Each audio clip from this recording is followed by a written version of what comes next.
All right, so all members are present. Do we have to say who we are? You know, I think with the Zoom, I think it's helpful just to do a roll call, and we should do any votes on a roll call. So yeah, if you want to just have people introduce. Yes. Well, hold on here. Kristen Aro, Jeff Bruce. Quick. Bruce Curlis. Keith Hannon. Julia Kay. that's everyone. All right. So everybody's here and accounted for, and I think we have a bunch of topics for discussion today. I made a list of 6, 7 things. I'll go through them quickly, and if anybody has anything else. I said we need to know or follow up on the volume of the dredge area. Following up on permits. Also talking about recreation through Recreation Commission, like the dock at Giroux, potential discussing that. Fish passage we talked about last time. We said we needed to know what type of fish will come, are here. How do we address that? And one of the other things we talked about were the water levels of the pond. You know, what is the depth that we need to be at? What do we dredge to? Is it 9 feet, 10 feet? I don't know, whatever it is. Dan Stapleton and his, the Keith, what you sent from Dan to the dredging subgroup. We can start there, and then an update from Jeff regarding any restrictions or concerns regarding putting the dredge material next to Route 2.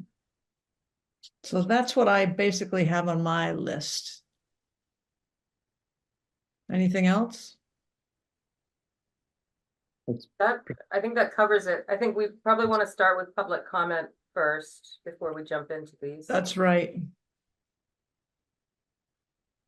Any public comments? Yes, this is Dan Stapleton.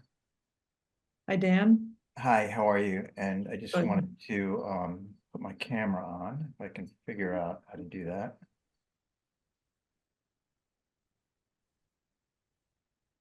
There you go. Not a very good picture, but yeah, no, I had, as you mentioned, I'd submitted a bunch of questions to the task force with some supporting documentation just to provide the basis for the questions.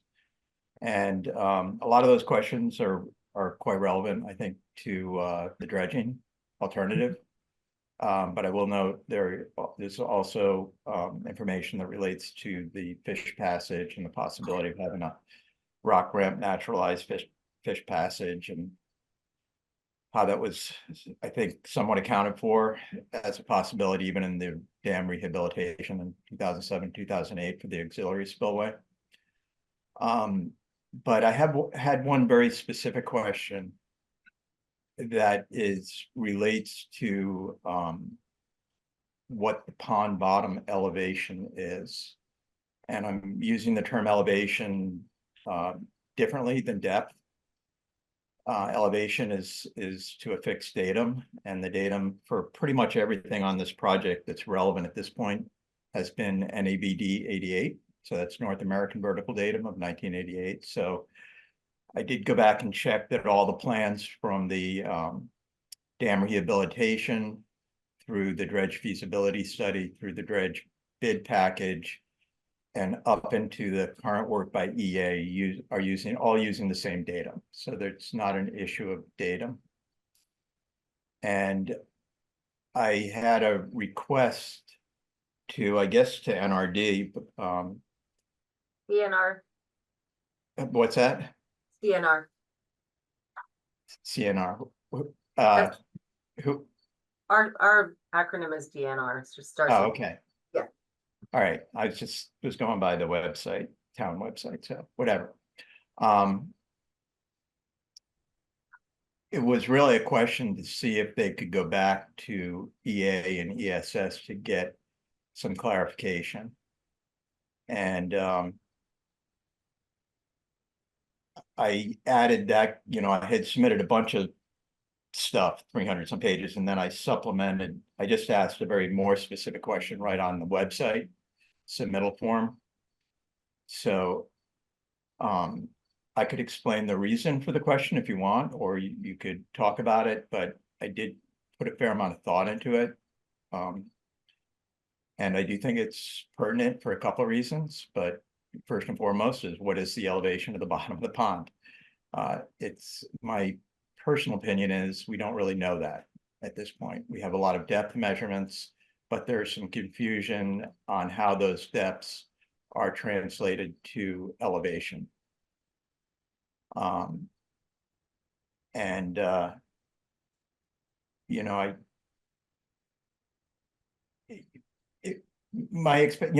asking the question really just, not to be an obstructionist. My hope is that there was a good reason for the way the bid package went out the way it did, but I do think there's a chance that there was an error in it.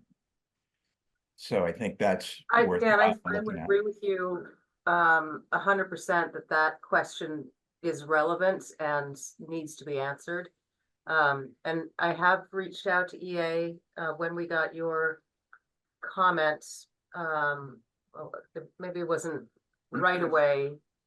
I think I reached out to EA last week and asked them to provide a response to really, I mean, that's an essential question to be able to understand why there's a 2+ foot difference. Yeah, and Delia, I'm not trying to, like throw spaghetti in the wall to see what sticks here. I don't think you are and at all, I'm- Dan. I mean, I think you put a lot of work into that synopsis of existing studies, and I haven't gone through it all myself, but I've gone through a fair amount of it, and it's a great deal of information that I think, we should be discussing at both the dredging subgroup, but also at the task force level.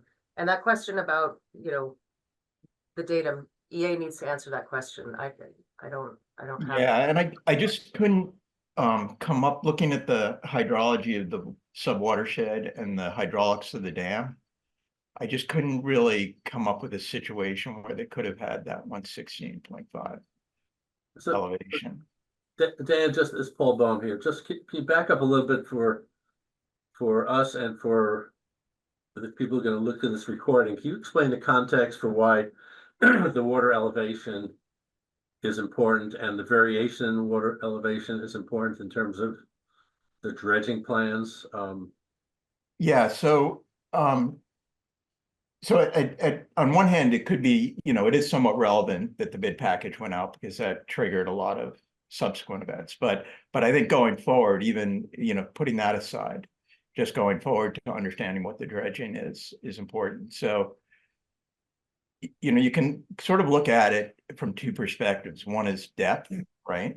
They go out and they have various mechanisms to measure the depth relative to the existing water surface at the time they took the measurement. So that depth is important in understanding how deep you would need to dredge just because of photosynthesis and light penetration, and whether it's 9 feet or 10 feet or 8 feet, that's an open-ended, all three are sort of floating out there. So that's an open-ended question. But the reason more specifically to what I think you're asking is why is elevation important? Because when you put a bid out for dredging, you need to know that absolute elevation. So we put out a bid saying go down to elevation 104. And if that wasn't, if there was somewhere an error in how that elevation was established, that's pertinent. But it's also important just to know what the pond bottom elevation is for a lot of reasons. For looking, under dam removal alternative, what are those elevations going to be when they start to look at a new stream channel and things like that. So it's just basic information that I think is kind of critical to know. We have a lot of depth readings, but we just don't have a lot of elevation, converting those depths to elevation. And we have fairly recent depth readings, even in the EA alternatives analysis, but they didn't fix them to an elevation. They just said, here's a depth, and they give contours reflecting depth, but you don't know what that absolute elevation is. So as it relates to potential depth of dredging, and since dredging is focused on sort of light penetration, are you saying if you're 2 feet off, if the mean water elevation is 2 feet higher, then you'd have to theoretically dredge less material?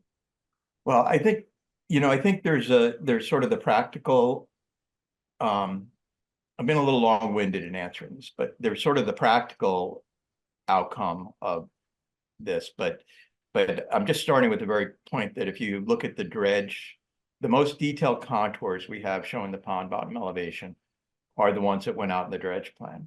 Right. We have a small section of the area where we have pretty good elevation data that came out in the dam rehabilitation drawings, but there's not a lot of physical overlap between those two drawing sets. So the best set that we really have is the dredge bid package, which is quite detailed. So if there were an error in datum, what they're showing as elevation 112 would be more like elevation 114, for example. So it's just a difference in that elevation. So I think, I can see Delia nodding. So I think she obviously understands the value of getting the elevations right. And again, Delia, I just want to be really clear. I'm not saying this is a mistake. I'm just saying, wow, first I looked at it, I couldn't figure out why they were going to dredge so deep because I was pretty familiar with the issues with the Secchi values and all that stuff about how deep you probably would need to go. And then I said, well, how could that be that it would be so deep? And that's where I went back to the general notes and saw that 116.5. And then I kind of shifted over to like, wow, how could that be, right? Yeah, So- no, I think that question needs to be answered. Yeah, so I'm just saying, so the practical implication is sort of how much dredge material you would need to remove to achieve the depth Well, I that you're think it's, looking for. I think it's more that you have, when a contractor goes to dredge, they're gonna be dredging either the wrong amount or to the wrong elevation. No, so- I understand, the ramification for the bid, they Yeah. have to know what they're doing, but I mean, just from our point of view. we're Yeah, talking the water elevation How much in the we- pond. material that's practical to remove and dispose of. It has an implication, because if it's 2 feet higher to achieve the desired effective light penetration, theoretically, you'd remove less Ye- material. Yeah, I mean, I Remove, didn't want to go too deep in this because it just gets very confusing if I throw too much out there. I mean, the irony to it is if there was an elevation mistake, it's probably still would have ended up being the same. It would have been caught, first of all, as soon as the contract went out there, you would have figured it out. Right. And then the quantities probably would have been about the same. Even though the elevations changed. Because the pond elevation it fluctuates a little bit, but it's effectively fixed. It's fixed by what's called the normal pool elevation, which are the elevation of the spillways, and that's about 118.8. So you can get flood conditions where, the 100-year flood, for example, is much higher than that. So even minor flood or excessive flows, you're going to get it a few inches higher. But to get it lower than that, significantly lower, that is hard to do. Even in a drought condition, if you have almost any flow at all coming down from that subwatershed, you're probably going to exceed evapotranspiration of the pond itself. So it's pretty hard to get 2 feet below those concrete spillways. I just have a hard time seeing it, but that I'm not the consultant here. I'm just asking the question.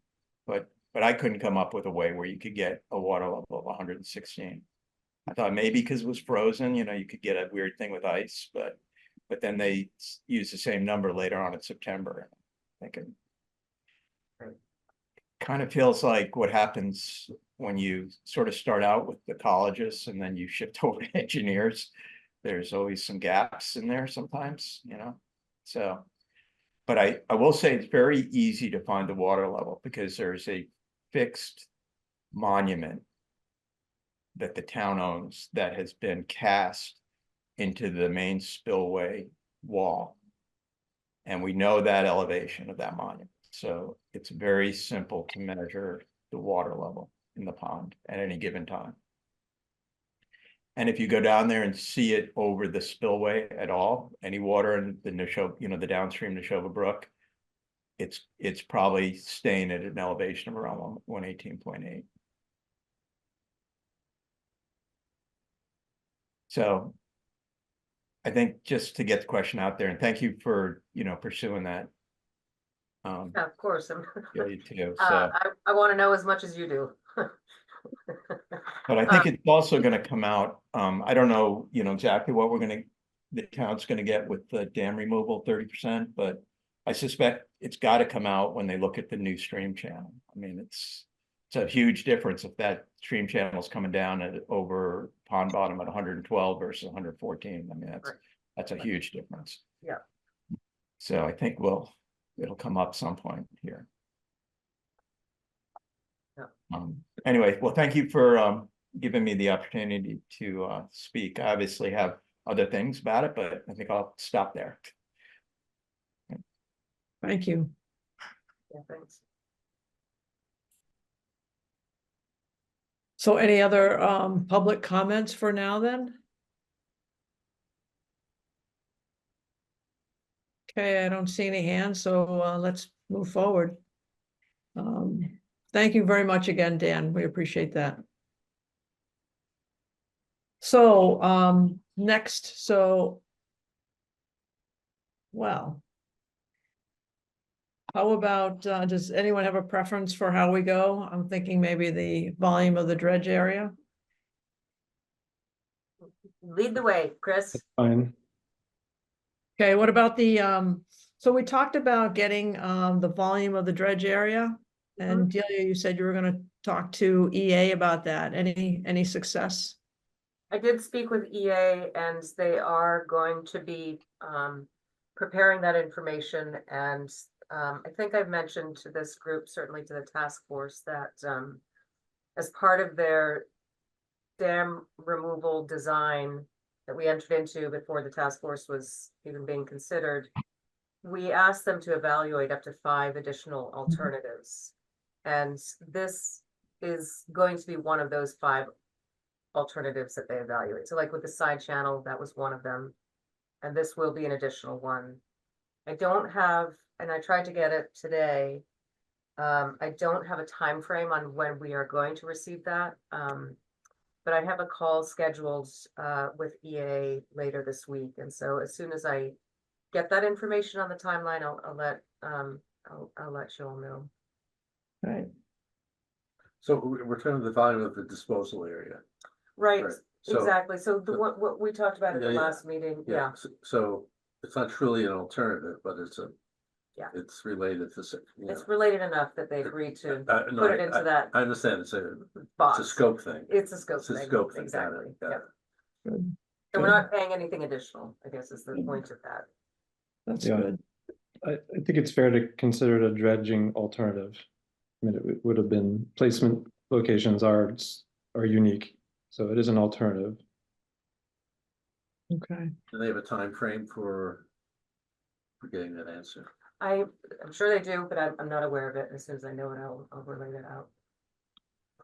Because our group has to present proposals to the larger group, and until we know that, we're kind of, We're kind of, yeah, we don't have much to present yeah, about that. okay. So the dam removal group may be ready to present something, and it might be just coming with a list of questions that they want the larger task force to consider at the meeting next week, the September 10th meeting.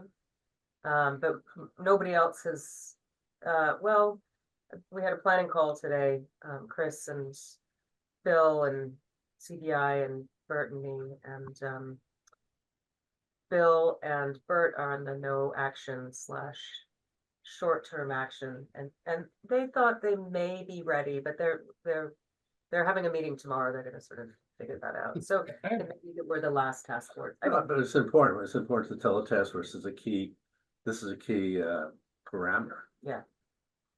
So, but that's like the first phase of this analysis, so I think we need to get the third-party cost analysis done for us, using that as a dredge plan for disposal on that second site. So is that teed up to already, or do we have to kind of go through No, this? we've got to go back to the task force and ask for that to happen.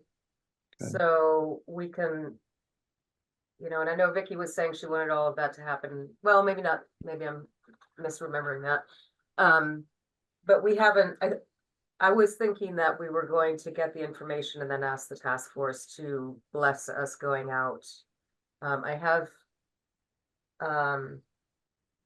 been trying to find, what the right construction cost estimating firm would be, because I don't think it's just anybody, I think it needs to be kind of specific to dredging. And Dan, if you have any ideas about who that might be, I mean, we could, I think, reach out to companies who might be bidding on it, but I think the problem with that is that they don't want to tip their hand. If it did go out to bid, they've kind of said what they would cost it out at, and I think that's problematic for them, they probably won't want to do that. So it's almost like you have to find a company that wouldn't bid on it, but would know enough about how to do it. Here's a quick question. So in that space that we're thinking about using, are there any elevation maps for that area? There's So that- LiDAR, so that's the, remote sensing topographic. I don't actually know what it stands for, but it's pretty accurate, and it's good in that area according to EA. So if it's good in that area and there's any topos, couldn't we kind of get an estimate of the amount of materials that could go to level where, or just below level at Route 2? That's what EA is going to prepare. Okay. Yeah. Yeah, because I would say that would make the most sense, sort of at least initially, because if we, we know that we have sort of almost all the way to that road. So if we have enough depression there, That's that right. could bring it up to that, just below grade of Route 2, then we'd have at least a good estimation of sort of how much material we could put in there. Exactly. Okay. So- I kind of want to suggest that maybe in parallel, we work backwards. We basically ask the question, how much dredge material we have to remove? We already said 14,000 cubic yards is probably not enough. 35,000 was in the bid, but it would be nice to get more than that to cover a greater area. Where do we start with this proposal? Do we start with, this is how much this area can take and that's it? Or do we say, we need to dredge 100,000 cubic yards, so we need to find disposal areas for that? I'm just kind of, I'm talking out loud here. I think from my perspective, unless we can find another identified area for disposal, I think I would suggest looking to see what volume we can put there, and if that's an acceptable number, then then we go out and we get a cost on that. I guess my question, what's an acceptable number? Yeah. Well, and I also see what you're saying, Paul, because the reality is that, and actually, thank you, Daniel, because when you're thinking about sort of looking at what it creates, right? What we really need to take out of, what we need to take out of there versus what we want to take out of there. If we know we need to take out, 35,000 cubic yards of this material, but we're only proposing 14, we're not actually doing anything other than just partially dealing with an issue, right? And then It's a better way of explaining my suggestion. that's why I'm saying, I think I'm hearing what do you're we need to saying. do versus really? Well, I think if you think about it in terms of wherever you dredge, and I think the minimum dredge area is 8 feet. Okay, I think that is the bare minimum that you will eliminate light penetration to the bottom, which is what is going to create the growing conditions for the submerged aquatics to grow. So the more you can do, the better is going to be, I think, the answer for the pond. It's, I mean, when we initially started looking at this and talking with the consultants, I mean, it was not ever feasible to dredge the entire pond because of the cost. Right. And we kind of landed with those two areas because it just seemed like those were reasonable areas that would accomplish the goals that we were trying to accomplish. You know, and I saw in your notes, Dan, that, you know, the goal of dredging by Giroux was to put in a beach, and that wasn't NRC's goal or natural resources. I mean, that may have, and it's unfortunate, but that was, I know that was presented at town meeting, and I kind of fell out of my chair. Because it was never vetted with anybody, but it was more, you know, when Giroux was being acquired, and, you know, we had conversations with Kate Hodges about that. She said, I'd love to have some deeper areas along Giroux. So I, you know, I mean, that's where those two areas came into play. Is it all right for me to speak? I don't know what Sure. the town rules are here.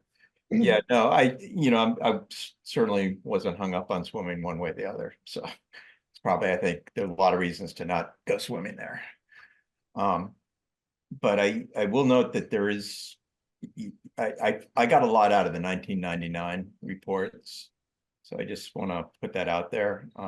Things have changed a little bit since then, but they were quite informative. And when I looked from 1999 to current, I was able to get a pretty clear picture on what the goals and objectives, and even the details of the dredging would be.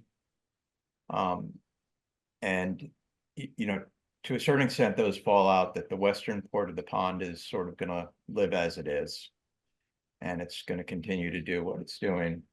On the eastern portion, it's really about connecting the sort of deeper water areas to the north. And with the sort of more open, deeper waters down close to the dam.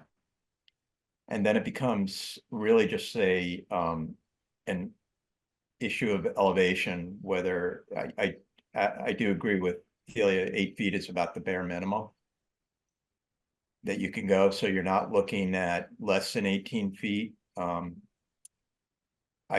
I did want to hear, part of the reason I wanted to hear about that 116.6 is if there's just something from an ecology perspective that I'm missing, but it seems logical that your water elevation that you're starting from is 118.8, because that's pretty much the dominant water elevation.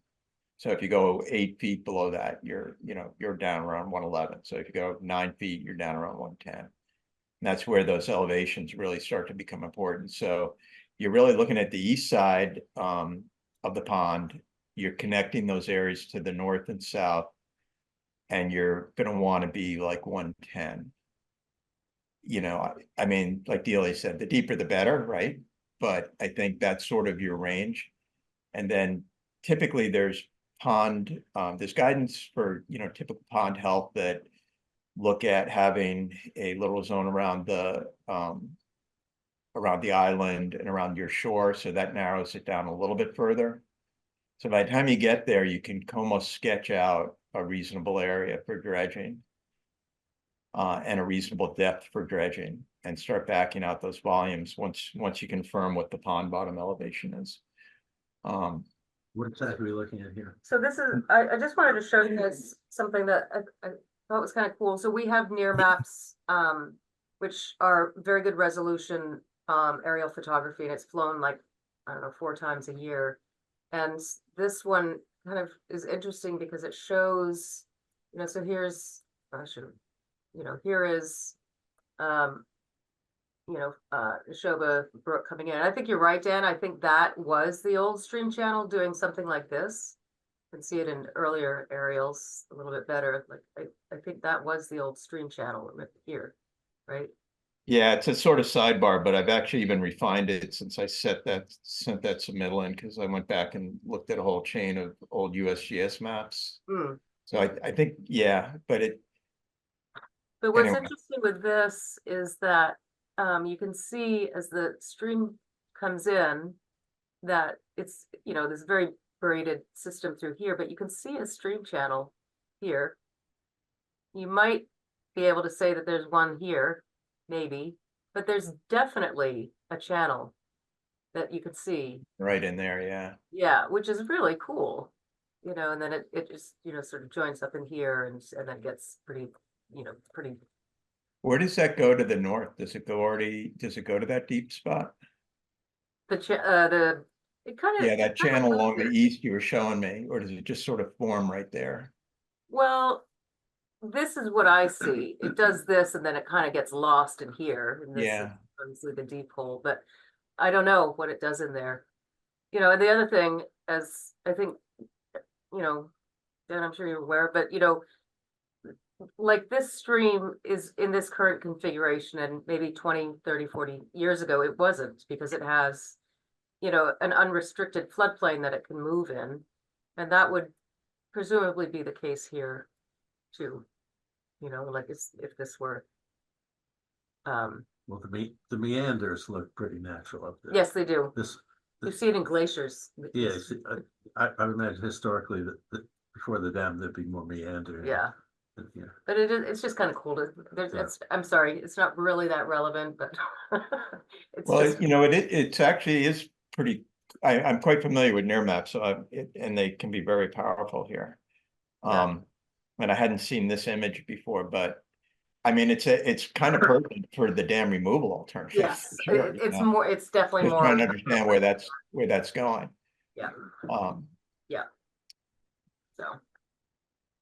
Sorry, a little aside.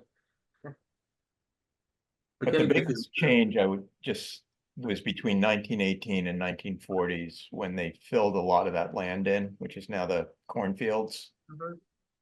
And the channel, I think, actually got relocated a few times. It wasn't just once, but once they moved it to its sort of current configuration and filled that land, and that's really where we started to see a lot of dramatic change in the wetlands and everything else in that area. The two areas that were planned for dredging in the dredging plan were the in the south end. Call it. Do you want me to pull it up? I can pull up. I mean, how would you describe the sort of a main recreational area? It was based on, you Next know, to the the- Commonwealth boat launch, The boat launch. but it kind of spread out from there, so that Right. it was, you know, and now that I look at it and I wonder whether it did make any sense, like the southern part of the dredge area was kind of the Sunnyside, Pond Street. And that's a mess, and it is, you know, I think it's. But it was to get rid of the invasives in that area. Yeah. To open up the It's pond. to get it deep enough that. Yeah, you can so you recreate. could recreate in that area. Yeah. And then in the other part, you had a recreation area off of Giroux, Mhm. which was naturally deep. Didn't have to be a beach, but there was water access. I mean, there was access. Yeah. it So was one way or nice too. another, you'd have a pond there. Right, I mean, it was, you know, so this is gonna be rough, but let's say the Giroux house was kind of in this vicinity here. And here's the deep pool over here. Yeah. You know, this northern dredge area was kind of in this location here. Roughly. Again, if it's not proper for me to talk, just tell me, but my biggest question was whether there was. Is it realistic to have an alternative where we do in pond dredge disposal or dredge placement, I should say? Like EA proposed, is that realistic, Delia? What I've been thinking is we bid as much as we can in that alternative field placement location by Route 2. We should consider in-pond placement as much as possible. And then whatever is left based on some volume that we want to achieve, we should be able to potentially place that in the original placement location. But if that's a smaller amount, maybe that's a more workable plan.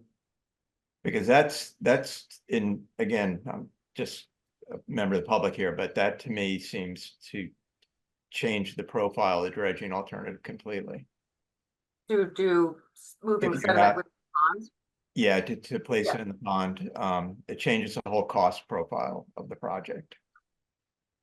it changes a lot, you know, and I think a question, you know, if you look at the images, the renderings that were done in the alternatives analysis report with the movement of 14,000 yards of material, which is, you know, less than half of what we had initially thought about.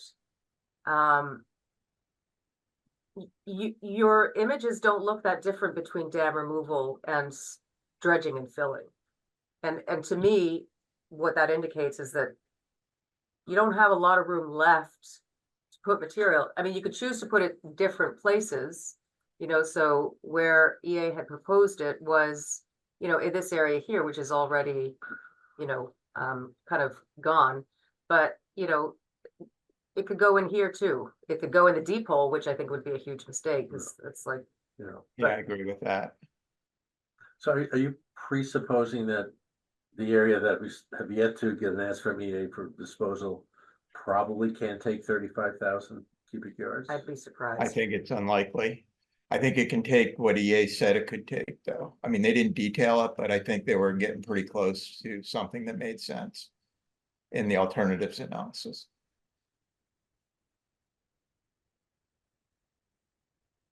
But you're right, physically, you know, in plan view, it starts to look a lot like the dam removal, but the biggest difference is that whatever the number is, I don't know, but you know, the 4 foot different water level Mhm.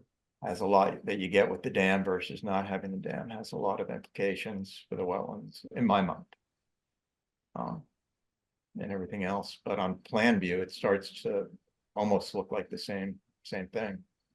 So why do we think, well, I don't know if it's, the we is right, but why, um, why has it been discussed that 14,000 cubic yards is not enough? That was a task force discussion, I think, and, Yeah, see, I honestly don't recollect why people didn't feel like it was enough. Does Chris or Keith or Jeff or Bruce, do you guys remember why? just would have been a smaller area than. I mean, the original plan was 35,000, and that would have been a great plan if we could afford it, right? It would have gone through. Yeah, I mean, I So- honestly think that we need to know, I mean, I feel like we keep going around this, Yeah, but we're yeah. not gonna have an answer until we know what volume those fields are gonna hold. And then I think we start asking, is that enough? If I recollect, I think what we ended up also talking about was what was gonna actually start filling in from that, for that 14,000, because we don't know what the actual amount is that's coming in, you know, annually from upstream, and what events could sort of change that as well. So, you know, it ends up being, okay, here you are again, you know, 5 years down the road, 10 years down the road. I Versus would trying to think- say, I think they're, it's an excellent question, and I don't know that anybody's going to tell you absolutely, but I think we have a pretty good idea of what the sedimentation rate would be. It's that, I think it was estimated to be between 40 and 60 yards coming in annually, and that wouldn't change. That's, yeah, okay, that's big difference of 14,000, but. But I 14, looked at it a couple of different ways and got in that same neighborhood, so. but 14,000 versus the picture of 35,000, which was in the, which we all saw, 14,000 would be a smaller area. Would have to be if we're going to the same depth, notwithstanding the water level discussion. We could dredge a smaller area. That seemed to be, for me, that was a stumbling block. Just, you know, the 35,000 cubic yard area seemed reasonable, but if we went smaller than that, is that really going to achieve what we want? I don't know what the answer to that is, but that's what Well, my I spinning mean, out. EA concluded that was not good enough to achieve the goals that we were trying, you know, setting out for with dredging in the first place. So I think as a task force, we just agreed that it's likely that. That, you know, That's could be revisited, because, you know, I mean, it didn't make sense at that time, you know, but with everything else being, you know, back on the table, maybe that number should just be reevaluated. If it's something that, you know, that field could hold 15,000 yards, and that's an affordable, less than 3 million cost to do that, then maybe we should, maybe that's what gets asked at town meeting. I don't know. I don't know if there's, Well, we're back to sort of what we can afford versus what we really want.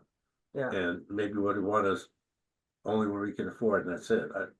I'm not there yet, but maybe that is the answer, but it just seemed we had a smaller, if we want to rehabilitate the pond, we have to get as much of an area cleared up of invasives as Yeah. possible. Yeah, I think it's a mistake to limit ourselves on costs right now. Like, we can get more money. There's ways to get more money. So I don't think we need to limit ourselves to the $3 million amount. We need to figure out what the area we want to dredge, to the depths we want to achieve, and just back it out from there. And I think that actually kind of makes sense in the way that here's the dream, here's the goal, here's how much it's going to cost. The town gets to decide, like everyone in town gets to decide. And if they say, nope, go back to the drawing board, then at least you have a backup of saying, here's what the lower amounts would be. Because, then you have to go through the whole process again. And, next year you're still picking the same, invasives and pulling the same invasives while you're trying to figure that out. And, what are the other, then they start asking, what are the other alternatives? So I think you start getting into, putting our best foot forward and what's realistic versus what's idealistic. Because realistic can sell, idealistic really sends people in lots of different directions. And the bulk of your cost is going to be in the dredge management side of it, not the actual dredging. So that's why there's a huge difference between in-pond placement of a smaller volume than off-site placement. They're very different jobs. I just, again, the evolution of my thinking, not that it's relevant, but let me just say that when 35,000 cubic yard amount was out there, I was thinking at the same time about removal of phosphorus and it being one of the goals, along with invasives. And I think as we discussed it, that may be a secondary goal, but that's not a primary goal. So for me, that's okay, well, maybe we don't have to remove 100,000 cubic yards to get phosphorus removal, because maybe that's futile anyway. We get to deal with it, and maybe we have enough water flow to take care of that. So we're back to the invasives. What area do we need to open up in the pond? So I'm back to where 35,000 from an invasives point of view it looks pretty good. Is that a technical decision? No, but it looks pretty good. But so that then the question is, can we dispose of that material, and can we afford 35,000? Can that bid come back lower? Keith, you did an analysis that maybe on the cost side, it could, but then we're back to, can we dispose of that properly? And if we can't do 35,000, I don't know. I just want to explain sort of. The big question mark for the task force was, what is it going to cost? So I think my idea was we should just have like 3 proposals based on quantities, assuming, what will fit in that field, and just like get an analysis of what the cost, how it changes using that field as a starting point. That's like step 1, just figure that out. So we just don't know what to do yet until we get the volume of that field. But Yeah. I would say the first step is, what does it cost with 35,000 cubic yards there? And then based on what as high as we can go, then what it would cost to max that out? And then that leads to just further conversations, because the only reason we're here is because of the cost.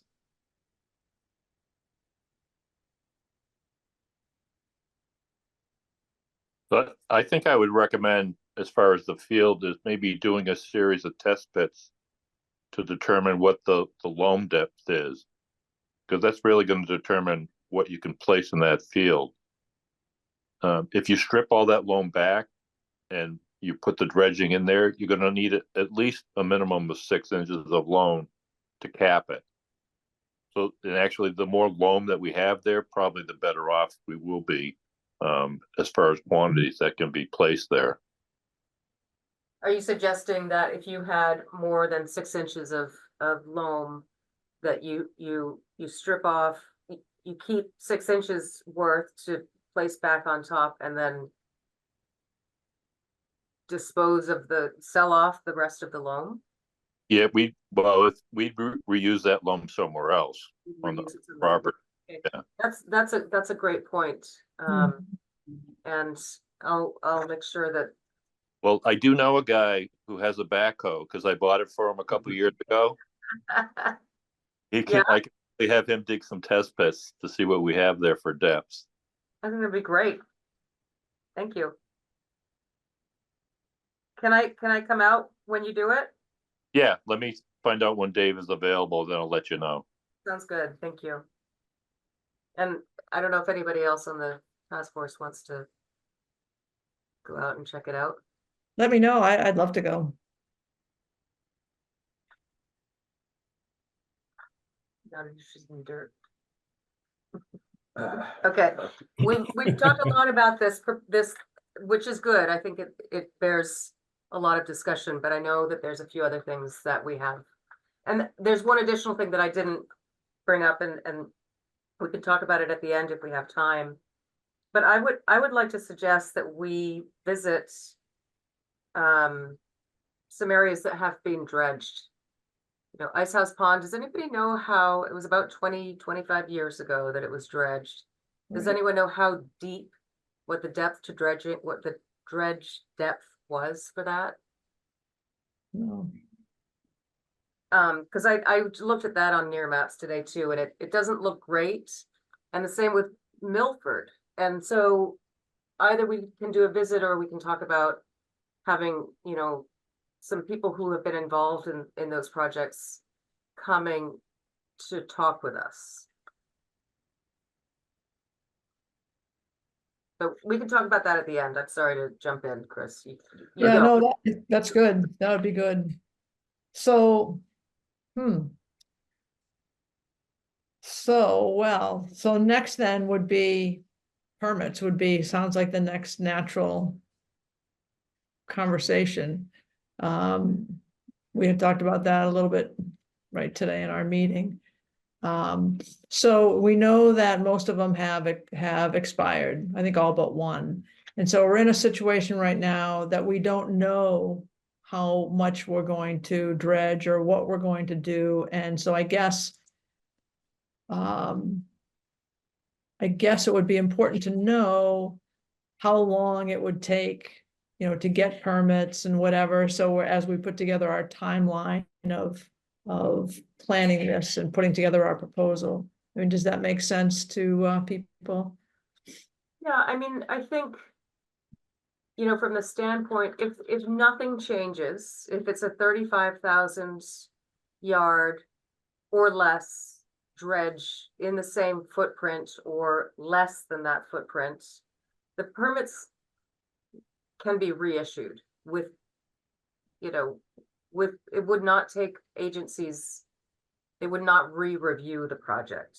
So the time frame, I have not asked and I don't know for sure, but I'm gonna guess like 1 to 3 months, three Okay. 3 to 4 months. I don't know. I mean, it's not a long, from a regulatory standpoint, it wouldn't be a lengthy, because they don't have to re-review anything. You know, there's a cost for the applications, which is pretty, you know, short money. If the dredge location changed, oh, and I should point out that it doesn't, disposal location won't matter because it's outside of jurisdiction currently, and where we're looking at it now is also outside of jurisdiction. So the regulatory agencies don't have anything to say about the disposal location unless it's within, you know, wetlands, floodplain, 100 feet of the ponds, wetlands. So that doesn't change anything. But if there's any change, like an increase in the footprint or a change in the location, we're starting over. That's a new process. That's a new permit. And that, I mean, I can look back to see how long it took us, but it was at least a year of permitting for the, you know, Army Corps and DEP processes. Does that mean even if we dredge less material, that's a change? If Less it's- is okay. If it's within the footprint, If it's within the same footprint, less is fine. okay. No changes or less. And what about, what about if we, how do I ask this? What if we leave more within the pond? I don't know if we'll do that or not, but does that have an effect on the permits? New permit. So we have we had permits for a 1 acre wetland shelf Okay, that was on a certain west side of Scout Island. yeah, And so that's basically the modified dredging where you're filling a part of the pond. But if we were to increase that, then it would that would be a new permit, okay, possibly an amendment, but I don't know how. Yeah, that's a question. okay. Okay, all right. Any other comments or questions about that? Okay. Recreation was on my was the next one. I don't know if we want to talk about that here, excuse me, or at the task force meeting. What aspect of recreation you want to talk about? So kind of two aspects we talked about at the last meeting and never came to any sort of agreement, or we kind of just left it hanging. One of them, or at least in my mind, one of them was the ComAv area. And the other was any potential for a dock, et cetera, at Giroux, water access. Does that need further discussion from us, or is that just becomes part of our proposal? Well, so the Commonwealth Avenue access improvement, that's part of the original plan. And it's permitted, or, I mean, so that, I mean, that, I guess in a dredge solution that would proceed, that would happen. Yeah, and I think we make that part of our proposal, that we see Yeah. value. And if there's anything additional that people think we should be adding into, starting with the ComAv, improvements, let's make that part of our proposal too, and certainly, a dock / fishing pier. Yeah. From Giroux, I think makes sense to include in our dredging, work group proposal. Yeah, it's not redundant, it sort of just integrates Giroux with the pond, and the Recreation Commission is in the process of putting together a CPC application with support of DPW right now, because there was some question of whether on maintenance issues, there's a lot of turmoil around Giroux, right? It's not just Giroux, so it's, the town has. I know, there's turmoil Public around Works has got money. White Ponds, they've got Bruce Rune Rail Trail that all sort of came online fairly recently. And now I think, Alan, Concord CPW is just a little nervous about what's next and where are the resources. We've had a recent discussion with them, and Alan's on board with that. Yes. And part of that CPC application would be for Alan to have an operational maintenance plan for Giroux, and he's happy about that because. Yeah, that's good. Yeah, so, but there's some concern about spending on recreation in town in general. Right. And I don't want to go into that here, but I think that application's gonna go through, and we'll see what happens at CPC, see what happens with the select board, with FinCom, and, I think from a task force point of view, or this task force, it would be helpful if there's a letter of support for that. I'm on CPC, I'm obviously conflicted from deliberating, using my CPC hat, I'm over. It'll be submitted by the Recreation Commission chair, so that'll be a fishing dock with, a boat launch with a fishing pier, yet to be designed, and that's gonna happen with community input. This application is for sort of design and consultation with the town and cost estimation. And then the next phase will be actually constructing it, and that construction probably won't happen until 2028, 2029, given the funding cycle. So Mhm. it's out there, but it's kind of in motion. I mean, that's where it is right at the moment. Okay. Okay. All right. Fish passage, do we want to talk about that? Is that relevant?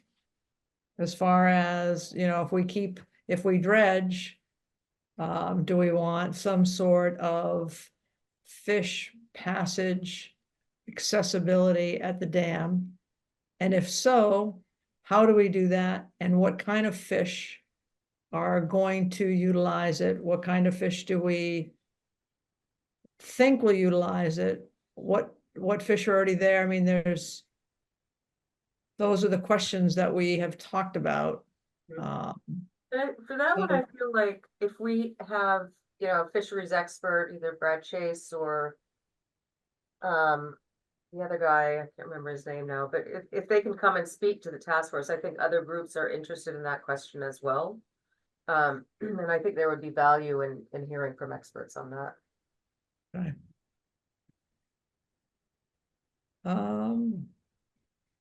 And then I guess the only other thing that was on my list was, Jeff, if you had any, we've talked a little bit, any restrictions or concerns about the material that's gonna go in, potentially go to the area between Route 2 and Bruce Freeman. I don't think you do have any, right? No, as long as we, remove the topsoil before we place it and then cap it when it's complete. That would satisfy any concerns we had. Okay, But what about with Mass DOT? Well, they don't have care and control of that property. Okay. So until they decide to do a Route 2 rotary and take it by eminent, then they have no involvement. And what we're thinking about with how you suggested it, Jeff, where it's, a little bit below Route 2 elevation, they shouldn't have any problem with it. Right. Yeah, we can't be above, because if we start flooding out Route 2, then they will get involved. could be a problem. Yes. Okay. All right, great. I don't have anything else on my list. Does somebody else have anything? Nothing from me. Is it better, is it more helpful to people if we had a site visit to some of these areas, or have folks involved in it come and speak to us, or both, or? I think I'd like to hear from the folks who've done dredging, like Milford and the other places, to maybe come to this group so we can hear sort of like, conditions then to conditions now. Because I think, it's like, it would be interesting to hear if they sort of came into some of the same issues that we've dealt with, which is, or are dealing with, which is, the quantity. Did they lower the quantity because of cost? Were they able to meet their goals? How they went about that process, and then what are the conditions now, and how far out is it? Because the issue is, if you do all this work and then you find out, like them, and 10 years later you're dealing with that many more invasives, maybe it's that we have to look at more materials. So it'll help us sort of like think about that in a different way, I believe. And I'd be really interested to have them come to the task force, not the task force, but our subgroup. Because I think it will have more of an impact on how we're thinking about it as we put our proposal forward. I agree. I think it'd be very helpful. We found on this other task force I'm working on the Superfund site, we found talking with other communities have dealt with the same issues that we're dealing with is very, very helpful. So we understand how they've dealt with the issues, how they've overcome that, what their lessons learned were. I think that's important. I think that's important. I agree. Me too. Does anybody have any interest in seeing what Ice House Pond looks like? Yeah. Where is that? It's in Acton. It's in Acton? Yep, it's not far from Neshoba. I mean, I mean- could come, I could come earlier on a task force day to go do that if that worked for everyone, but No, I'm just gonna pull it up on Zoom here. Let me get back Okay. to, where'd you guys go? That makes it easier, doesn't it? it sure does. Site visit right here. Right.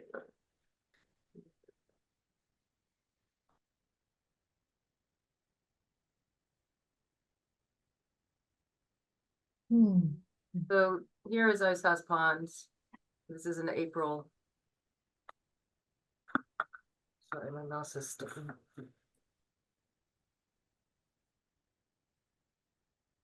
And then that's what it looks like now today. Oh, wow.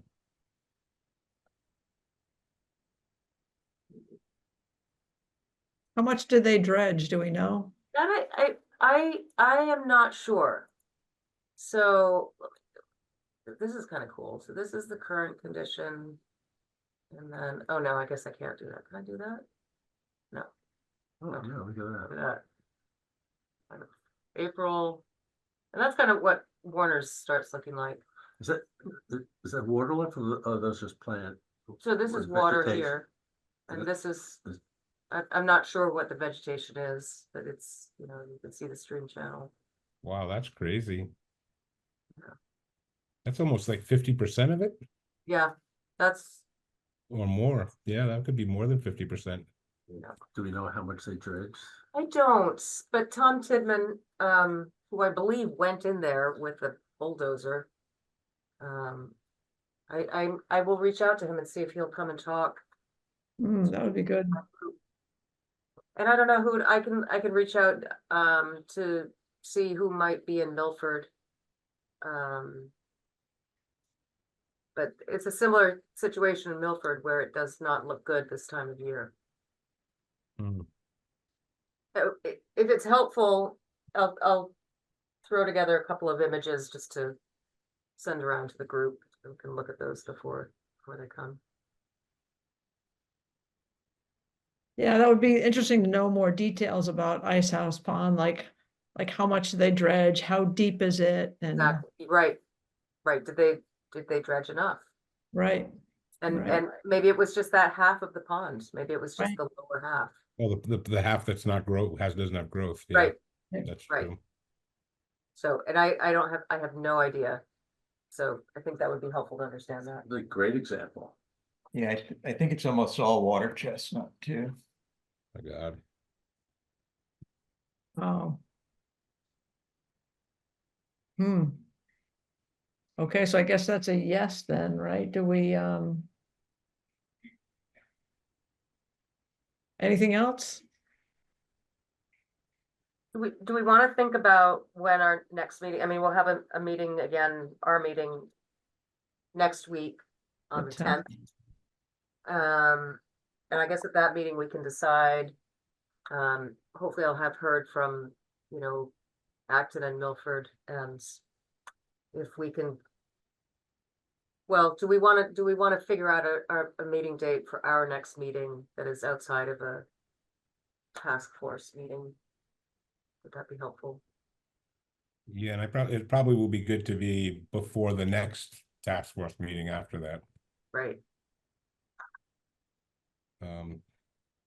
It does seem, to me, to make progress on our subgroup, we need to know about the disposal area, and we need to know something about costs until we get those. Mhm. We're a bit I stuck. feel like we're going around in a circle otherwise.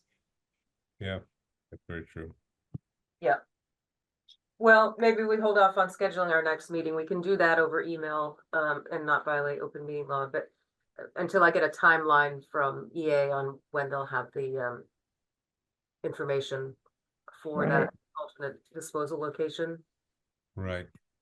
And I think we might want to just say that it's urgent and we need it sooner than later. Yeah. As we know. Yeah. Okay. All right. Should we move on to additional public comments? Any other public comments? Just a minor comment with Ophelia near map. I noticed on the Acton website that they did a volunteer water chestnut poll on July 30th, 2024. I'm just curious if you see anything in those July maps, images. You know, we don't have July, we just have August. We Yeah. go from, it's only flown like 4 times a year, but I saw that. I think it was last year I saw that they were, big call for doing invasives removal because water chestnut was taking over. If that was August, that was only a month after that poll, so that didn't look good. Hmm. I would be Alyssa, go ahead. Oh, I'm just gonna say, I just forwarded you some email, that were in the records about Ice House Pond and the amount that was dredged. And also I was gonna say that I know also Oars, I'm pretty sure Oars in the town of Acton did another, water chestnut pull this year. But if you go by it now, you could still see about 50% of the pond is covered with vegetation, probably a lot of water lilies. Can I share this out? Yep. Great. Okay, I'll send it around. Great, thank you. So is it possible that the pulling of the chestnuts gave room for the water lilies to come in, in their time? That, I've seen that out in Slatersville Dam in Rhode Island. We just went and did a second pull and there wasn't as much, but the whole backside actually was completely covered with water lilies. So it was, that felt good to be able to see something that's supposed to be there versus what shouldn't be there. Right. Okay. All right. I guess that brings an end to our meeting. And we are adjourned at whatever time it is, 5 6:37. 37. Wow.